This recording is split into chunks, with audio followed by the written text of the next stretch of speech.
El objetivo del juicio de amparo es limitar el poder dentro de un marco constitucional. Este instrumento jurídico de protección de los derechos humanos de los mexicanos es complejo tanto técnica como jurídicamente. Hoy, un asesor jurídico federal nos explicará la estructura y regulación de este mecanismo de protección. Mi nombre es Emanuel Saldaña. Quédese con nosotros, ya inicia Te Defendemos.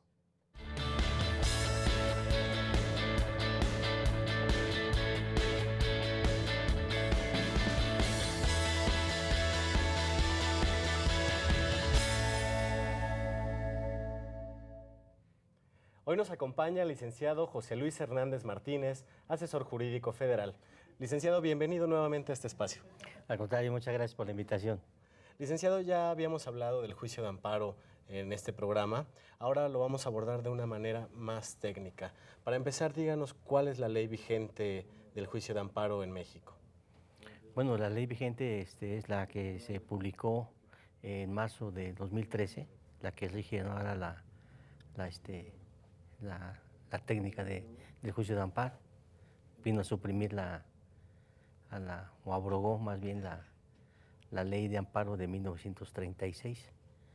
Entonces la que nos rige ya es, además de perseguir los mismos principios y las mismas fines que de la ley abrogada, hoy la vigente amplía la gama de protección que va más allá no solamente de los actos de autoridad como tales, sino que también como actos de autoridad los debemos apreciar como una violación a derechos humanos.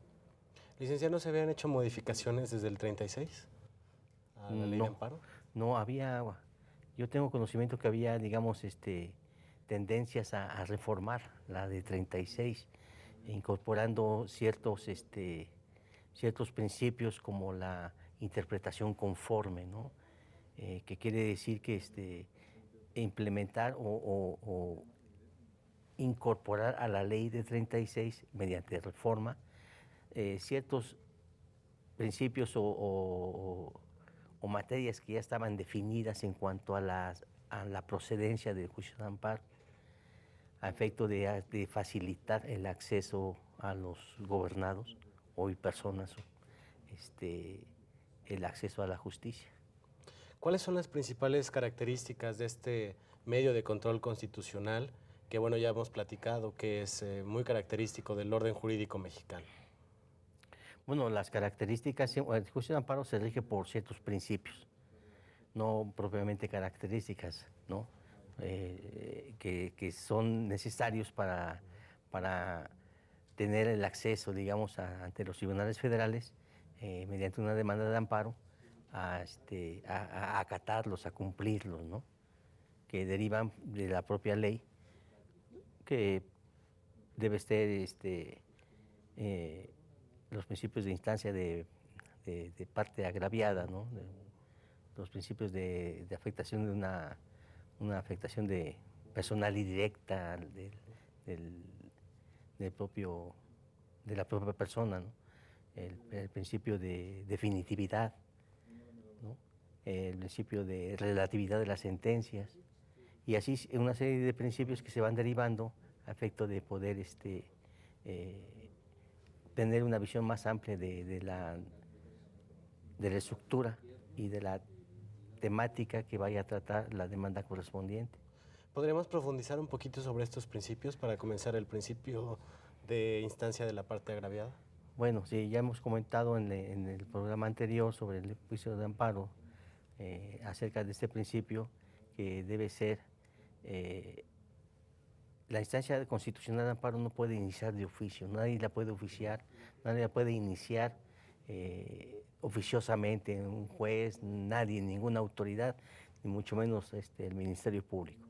El principio de instancia de parte agraviada debe ser únicamente promovida por el quejoso, el que siente realmente el agravio del acto de autoridad, y él debe suscribir la demanda de amparo para dar impulso al órgano jurisdiccional a efecto de someterlo a él para determinar y dar solución a la controversia constitucional que se le plantea. Licenciado, entonces este principio estaría muy relacionado con el principio de agravio personal y directo.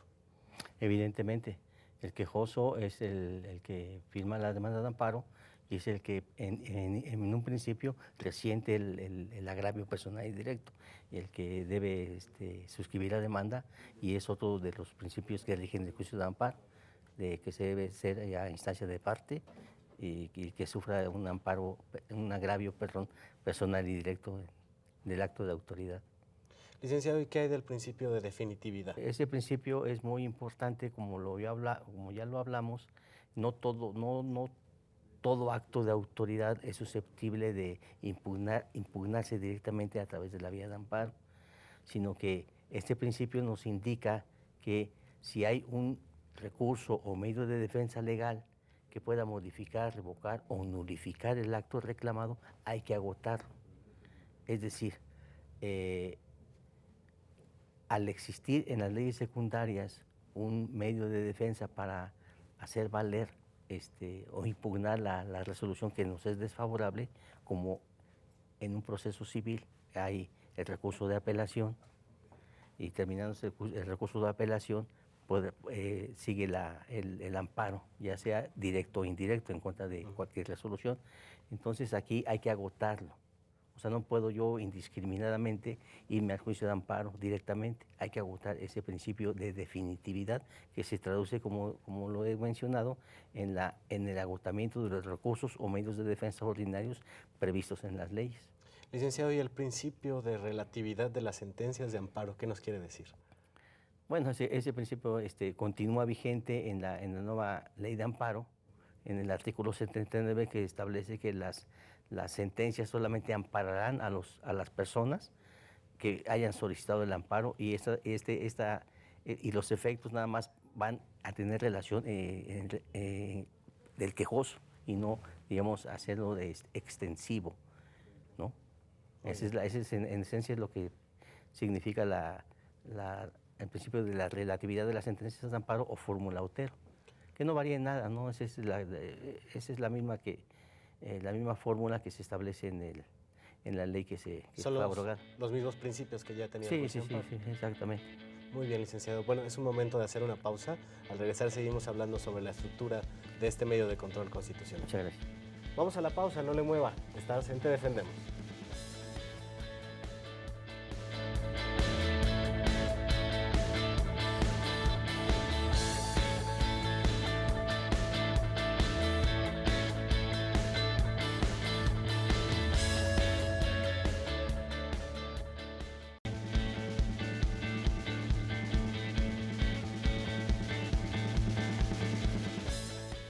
Continuamos conversando con el licenciado José Luis Hernández Martínez, asesor jurídico federal, acerca de la estructura del juicio de amparo.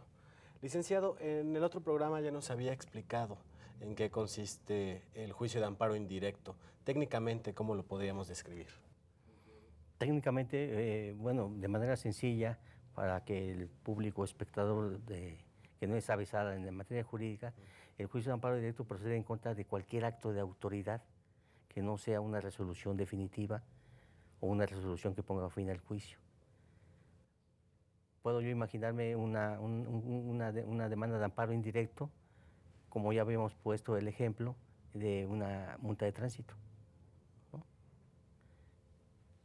Que en principio procede agotar el juicio contencioso administrativo, pero si yo hago valer una violación directa a la Constitución, en este caso la violación al derecho humano de previa audiencia, pues me puedo ir al juicio de amparo indirecto.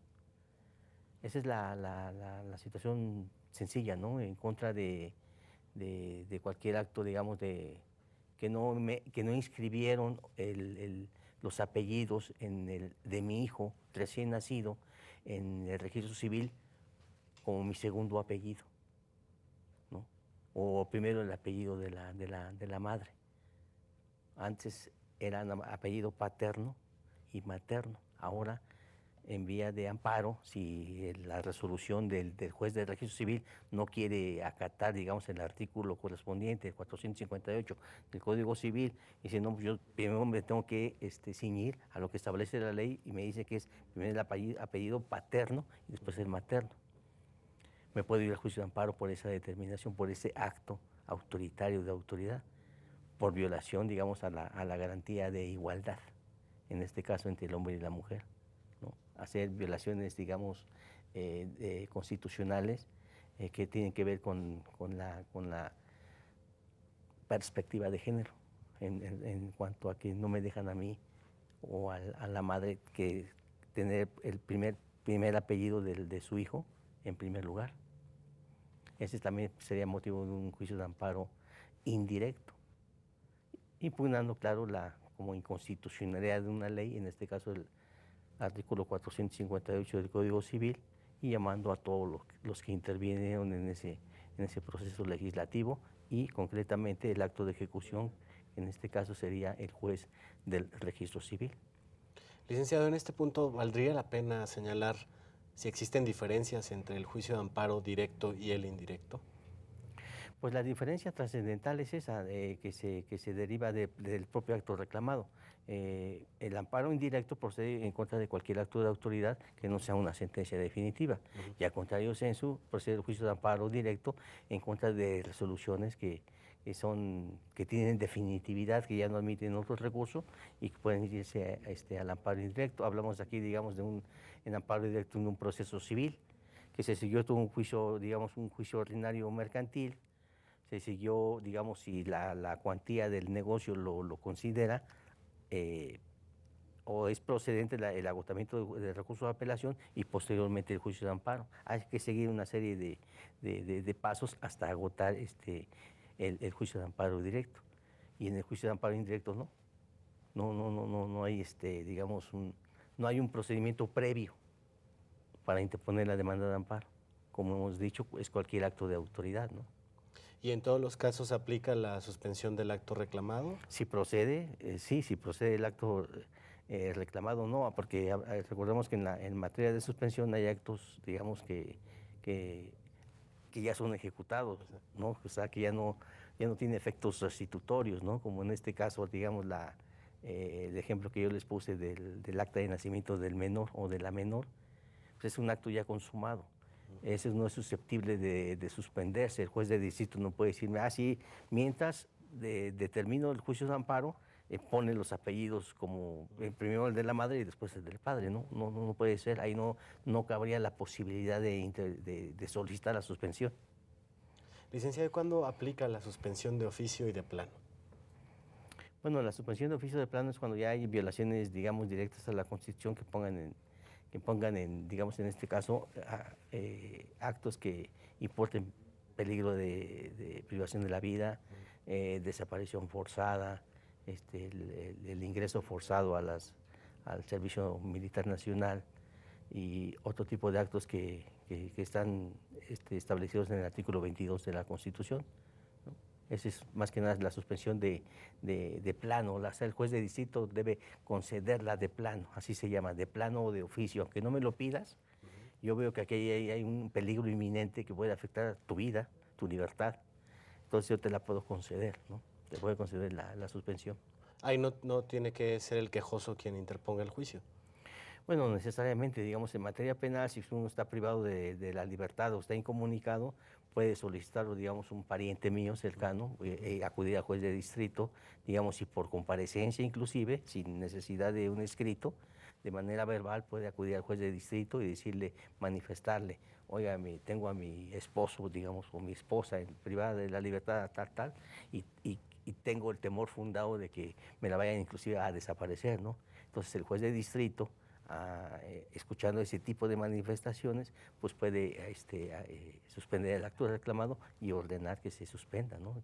Ordenar a la autoridad que informe, ¿no?, sobre el juicio de amparo que se está interponiendo en contra de ese acto de autoridad. Licenciado, en nuestra sección Te Escuchamos, le preguntamos a la gente qué opina acerca del juicio de amparo. Lo invito a que veamos esta cápsula. Claro que sí. Vamos a la cápsula, después a la pausa y regresamos para seguir conversando sobre la estructura del juicio de amparo. Un amparo básicamente es para proteger tus derechos humanos consagrados en la Constitución, para que estos no sean violados y para que el procedimiento sea lo más correcto y lo más legal posible. El juicio de amparo es la herramienta o el medio de defensa para hacer valer nuestros derechos humanos, antes conocido como garantías individuales, ahora derechos humanos. Entonces es importante conocerlo para hacer respetar ante un acto de autoridad que nos esté violando o nos esté perjudicando uno de nuestros derechos humanos. Ese es el mecanismo, el único medio de defensa para poder combatir y hacer valer y que se respete nuestro derecho. El juicio de amparo es vital para la protección de los derechos humanos, porque si bien es cierto que a veces se utiliza como un medio para seguir alargando, postergando juicios, el principal punto o la base o la raíz del por qué existe el juicio de amparo, y sobre todo que ha sido un invento mexicano, es para la salvaguarda de los derechos humanos en el país. El ciudadano debe estar enterado de todo el cúmulo de leyes que lo protegen. Y la ley de amparo es una de las más importantes a nivel internacional, tiene un arraigo histórico muy profundo y de alguna manera pues, es una herramienta básica para evitar alguna injusticia de las mismas autoridades en contra del ciudadano. Es otro medio de defensa porque protege los derechos y sobre todo las garantías que la persona tiene al momento de estar en un proceso, porque en dado caso de que el juez no haya dictado de manera correcta su resolución, pues puede por medio de este juicio, porque es un juicio, poder obtener pues lo que requiere, ¿no? En primera justicia y en segunda pues las pretensiones o prestaciones que requiere pues para poder obtener su objetivo, ¿no? Como actor o como demandado, ¿no? Para que no se violenten las garantías del ser humano, del individuo. Es muy importante eso. Nada más, es lo más importante, es lo que vela el amparo, las garantías del individuo, que no se violenten por el juzgador.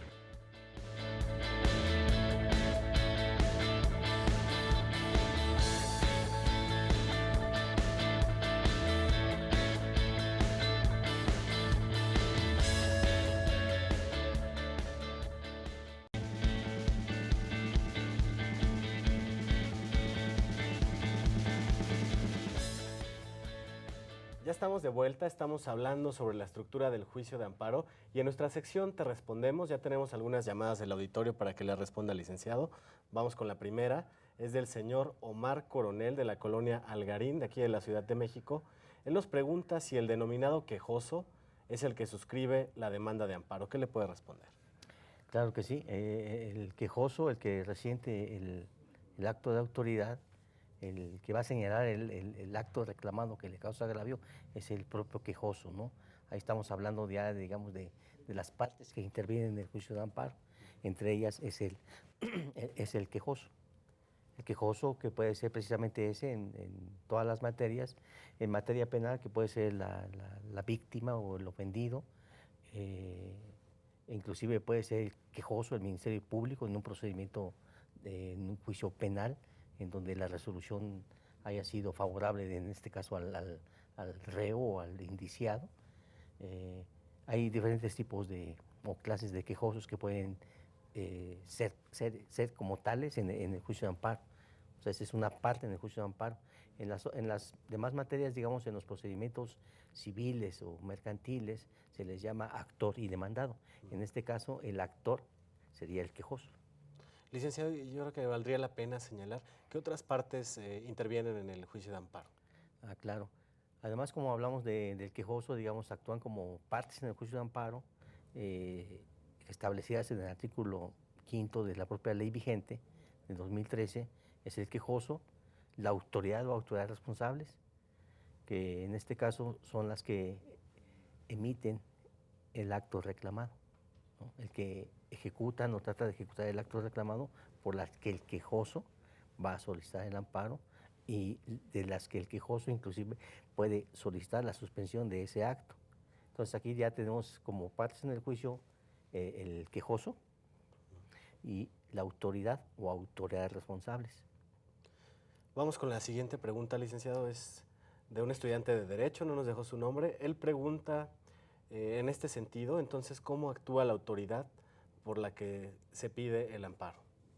Bueno, la autoridad cuando ya es emplazada a juicio, digamos, como parte en el juicio de amparo, la autoridad debe actuar, digamos, en defensa de la constitucionalidad de su propio acto que emite. Ella va a rendir un informe justificado en el cual va a expresar las razones, los motivos y las circunstancias debidamente fundada y motivada por los cuales emitió el acto que reclama el quejoso. Esa es la función esencial que tiene la autoridad o autoridades responsables. Con la rendición del informe justificado y la demanda de amparo es lo que se llama la configuración de la litis constitucional. Aquí ya se forma la litis con la demanda de amparo y con el informe justificado. Entonces, tenemos como partes el quejoso y la autoridad responsable, y con esos dos elementos o con esas dos partes se forma la litis constitucional. La autoridad responsable tiene el derecho de expresar los motivos por los cuales se emitió el acto reclamado, diciéndole al juez de distrito que estuvo conforme a derecho, que se fundó y que tuvo como motivos estos y estos, ¿no? Para que el juez de distrito los tome en cuenta al momento de emitir la sentencia, y la propia autoridad responsable puede, en un capítulo correspondiente de su informe justificado, invocar causales de improcedencia, ¿no? Que a su juicio procederían para que el amparo resultara improcedente, y el juez de distrito procedería en este caso a sobreseer en el juicio si se actualiza y si procede y si es fundada esa causal de improcedencia. Vamos con la siguiente llamada, es de la señora Jacqueline Ortega. Ella es de la delegación Cuauhtémoc y nos pregunta quién actúa como tercero interesado en un juicio de amparo. Ah, claro. Bueno, son de los requisitos formales que establece el 108 de la Ley de Amparo. El quejoso, la autoridad responsable, el acto reclamado, el acto reclamado y el tercero interesado, si lo hay, ¿no? El tercero interesado es la contraparte del quejoso. Vamos a poner como ejemplo una sentencia de carácter civil en donde el quejoso resultó perdedor en ese procedimiento y se va al juicio de amparo. En este caso vamos a hablar de un juicio de amparo directo, porque se trata de una sentencia definitiva. Entonces el quejoso debe señalar como autoridad responsable, digamos, el que dictó la resolución, digamos, en apelación a la sala civil correspondiente, y como tercero interesado al actor o al que favoreció esa sentencia en primera y en segunda instancia. Esa parte tiene valga la redundancia, se denomina tercero interesado en el juicio de amparo. Esa es la contraparte del quejoso, el que tiene interés en el que subsista el acto reclamado, en que le nieguen el amparo al quejoso, el que no procede el juicio de amparo y posiblemente haya una causal de improcedencia que lo haga de esa manera, ¿no? Que sea improcedente. Ese es el denominado tercero interesado. Otro tercero interesado puede ser las víctimas o el ofendido, como hemos hablado, el Ministerio Público, ¿no? Cuando se trate de sentencias de carácter penal, o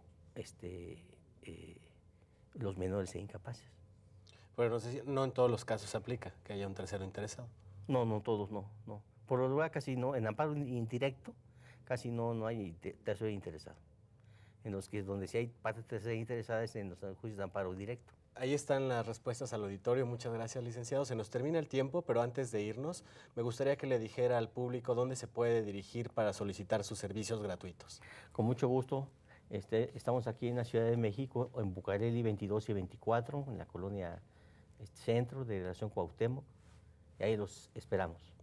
Muchas gracias, licenciado José Luis Hernández Martínez, asesor jurídico federal. Al contrario, muchas gracias a ustedes. Gracias al equipo de producción que hace posible este programa. Agradecemos al Instituto de la Judicatura Federal las facilidades para realizar este programa en su biblioteca. Gracias a usted por sintonizarnos. Lo vemos la próxima semana y lo invitamos a que se quede en la señal del canal judicial.